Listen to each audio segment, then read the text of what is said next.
You guys filmed another hole today. Is that becoming a concern, the slow starts? And is there anything you put your finger on as why it keeps happening? I'm not 100% sure. We'll take a look at the film and see what we need to do.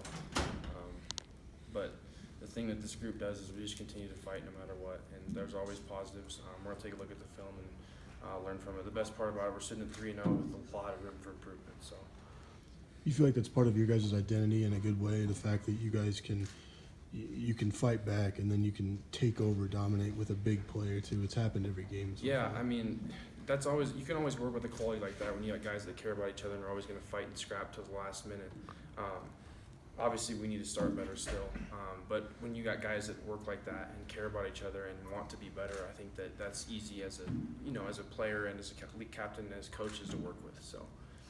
Coach was talking about the players being undisciplined with some of those penalties. How do you turn that around? That's just not us. We need to be better on that end.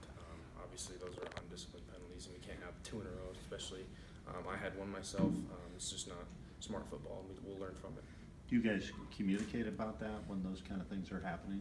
What do you mean? Like, do you talk to somebody like, hey, don't do that, or anything? I mean, yeah, you gotta. They obviously know they shouldn't have done it in the first place. So you just gotta make sure they learn from it and don't do it again.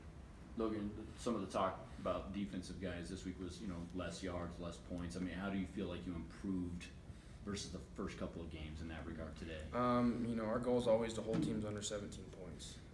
We held them to 16 points. There were some things we could have done better. Obviously, I know there's a lot of things I could have done better throughout the game, personally and collectively as a unit.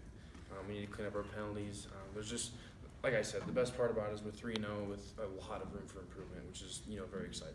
Was Petrino more elusive than you guys thought he'd be? We knew he was going to be pretty elusive. That's just kind of how his style of play is. He likes to escape the pocket very fast, and just that's how they win games too. He's pretty good at that stuff.